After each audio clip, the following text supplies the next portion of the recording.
नमस्कार, ज्ञान चौतारीमा हजुरलाई स्वागत छ र आज म तपाईहरुका लागि अर्को नयाँ भिडियो लिएर आएको छु र यो भन्दा पहिलाको भिडियोमा हामीहरुले पढेका थियौं व्हाट इज डाटा र what is information, what are the differences between data and information, storage measurement युनिटहरुको बारेमा पढेका थियौं र अर्को पढेका थियौं मेमोरी हायरार्कीको बारेमा र आज हामी कुरा गर्नेछौं स्टोरेज र वा कम्प्युटर मेमोरी भन्नेको बारेमा र यो भिडियोलाई अन्तिमसम्म हेरिदिनु होला।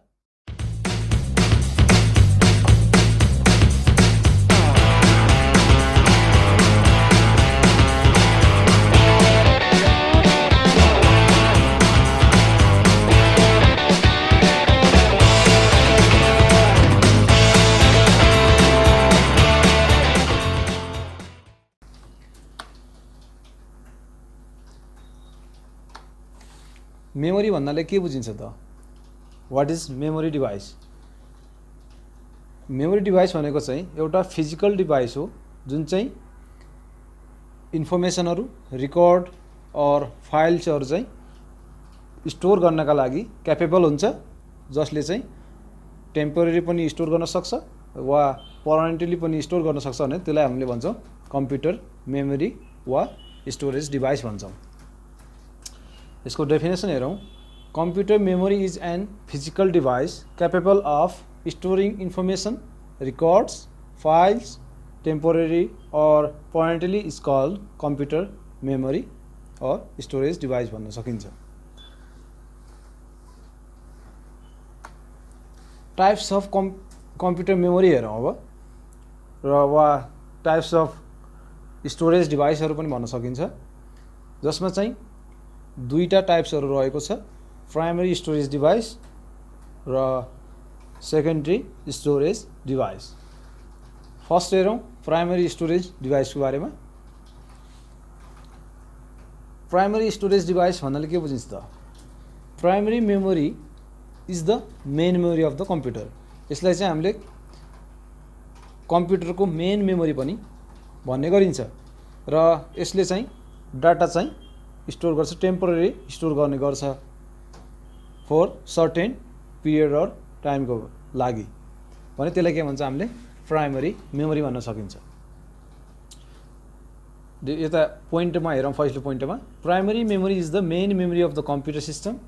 It is a temporary storage device which stores data for certain time or period is called primary memory.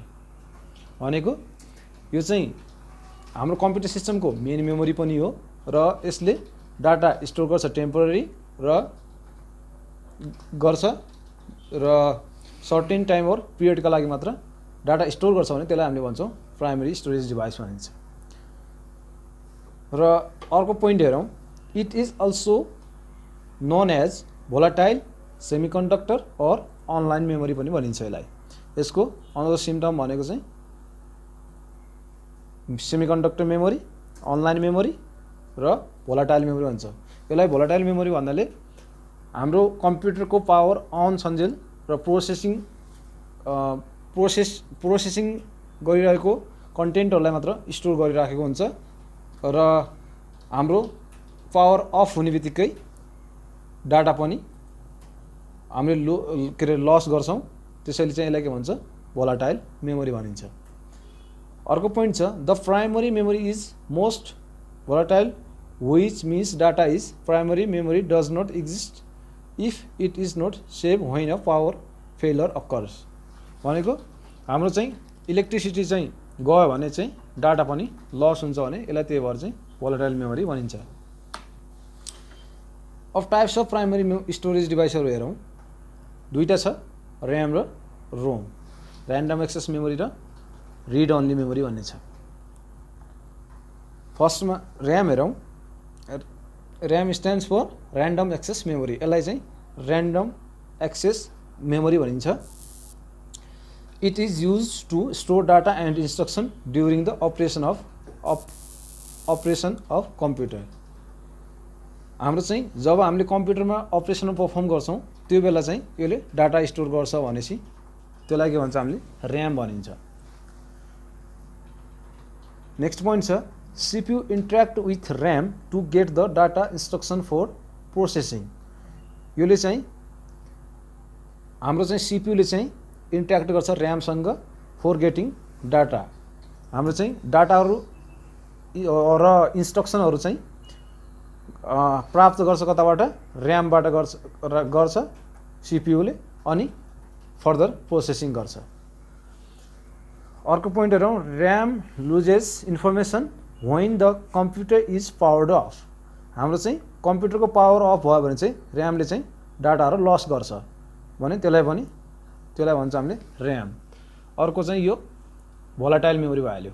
Volatile भनेको हाम्रो चाहिँ पावर अफ हुने बित्तिकै डाटाहरु लस गर्छ नि त्यसलाई चाहिँ हामीले के भन्छौं भोलाटाइल मेमोरी टेम्पोरेरी मेमोरी भनिन्छ।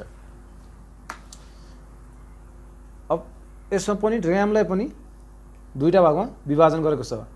दुईटा टाइप्सको छ SRAM र DRAM भन्ने छ। SRAM is made for flip flop.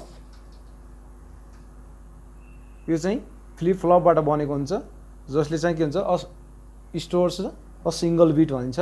जो चाहिँ एउटा मात्र बिटहरु चाहिँ स्टोर त्यसलाई भन्छ हामीले फ्लिप फ्लप। र नेक्स्ट पोइन्ट हो SRAM इज एक्सपेन्सिभ। यो चाहिँ एक्सपेन्सिभ हुन्छ कम्प्यारिजन टु DRAM। र यसलाई चाहिँ SRAM लाई चाहिँ रिफ्रेशिङ सर्किटको चाहिँ आवश्यकता पर्दैन भनेपछि DRAM लाई रिफ्रेशिङ सर्किटको आवश्यकता पर्छ। र DRAM भनेको चाहिँ क्यापेसिटरबाट बनेको हो जसले चाहिँ के गर्छ स्टोर्स चार्ज भोल्टेजहरु चाहिँ स्टोर गर्ने गर्छ जसलाई क्यापेसिटर भनिन्छ। र यो चाहिँ एकदमै SRAM भन्दा चाहिँ सस्तो हुन्छ चिपर हुन्छ र यसलाई चाहिँ रिफ्रेशिङ सर्किट आवश्यक हुन्छ। अर्को छ ROM types of primary storage को। नेक्स्ट टाइप्स छ ROM read only memory. It does not lose its content when the power is switch off. यसले चाहिँ के गर्छ डाटाहरु लस गर्दैन। हाम्रो कम्प्युटर अफ भयो पनि यसले चाहिँ डाटाहरु लस गर्दैन भने त्यसलाई भन्छ हामीले रोम रीड ओन्ली मेमोरी भनिन्छ। It has only read capacity no write capacity. रोममा हामीले पढ्न मात्र सकिन्छ लेख्न सकिन्न। त्यो क्यापेसिटी चाहिँ रोममा हुन्छ। ओन्ली हामीले के गर्छौं रीड मात्र गर्न सकिन्छ राइट गर्न सकिदैन। इट स्टोर्स डाटा पर्मानेन्टली भनेपछि यो डाटा इलेक्ट्रिसिटी पावर अफ हुने बित्तिकै यसले डाटा लस गर्दैन भनेपछि यो के हो पर्मानेन्ट स्टोरेज हो। पर्मानेन्टली चाहिँ के गर्छ यसले डाटा स्टोर गर्छ। र अर्को भनेको नन भोलाटाइल पनि यसलाई भनिन्छ। एउटा मात्र मेमोरी हो जुन चाहिँ प्राइमरी स्टोरेजको नन भोलाटाइल मेमोरी हो त्यो हो रोम। अरु भनेको चाहिँ सबै प्राइमरी मेमोरी सबैलाई चाहिँ के भनिन्छ हामीले भोलाटाइल मेमोरी भनिन्छ। तर तीहरु मध्ये पनि एउटा मात्र यो रोम भनेको चाहिँ नन भोलाटाइल मेमोरी हो। अब types of primary storage device भित्र टाइप्स अफ रोमहरु हेरौं। अब रोमलाई पनि फर्दर क्लासिफाई गरेको छ। फर्स्ट छ PROM EPROM र EEPROM भनेर तीनटामा यसलाई क्लासिफाई गरेको छ। फर्स्ट हेरौं programmable read only memory. PROM stands for programmable read only memory. यो चाहिँ वान टाइम मेमोरी हो जसमा चाहिँ हामीले के गर्छौं डाटाहरु इरेज गर्न सकिन्न र डिलिट पनि गर्न सकिन्न भनेपछि त्यसलाई के भन्छ हामीले वान टाइम मेमोरी भन्छौं। त्यो भनेको चाहिँ PROM हो। अर्को हेर्न सकिन्छ EPROM erasable programmable read only memory भन्छ जसलाई। र यो मेमोरी चाहिँ हाई इन्टेन्सिटी अल्ट्रावायोलेट लाइट और रेहरुले चाहिँ एकचोटी चाहिँ हामीले यसलाई इरेज गर्न सकिन्छ भनेपछि त्यसलाई भन्छौं EPROM भनिन्छ। नेक्स्ट वान छ EEPROM electrically erasable programmable read only memory. यो चाहिँ PROM जस्तै हो तर यसमा चाहिँ और इलेक्ट्रिकल भोल्टेजहरुले चाहिँ र वा इलेक्ट्रिकल चार्जेसहरुले चाहिँ हामीले यसलाई रिप्रोग्राम गर्न सकिन्छ भने त्यसलाई के भन्छ हामीले EEPROM भनिन्छ। आजको यो ट्युटोरियलमा हामीले कम्प्युटरको मेमोरी भन्नाले के बुझिन्छ र यसका टाइप्सहरू, प्राइमरी स्टोरेज र सेकेन्डरी स्टोरेज र प्राइमरी स्टोरेज भित्र हामीले रोम र र्यामको बारेमा पढ्यौं र रोम भित्र चाहिँ PROM, EPROM र EEPROM को बारेमा पढ्यौं र र्याम भित्र SRAM र DRAM भन्ने बारे पढ्यौं र अर्को भिडियोमा हामी कुरा गर्नेछौं सेकेन्डरी स्टोरेज डिभाइसको बारेमा। र आजको यो भिडियो हजुरलाई कस्तो लाग्यो र त्यसका लागि हाम्रो यो भिडियोलाई लाइक, कमेन्ट र शेयर गरिदिनु होला र साथै हाम्रो युट्युब च्यानल ज्ञान चौतारीलाई पनि सब्स्क्राइब गरिदिनु होला।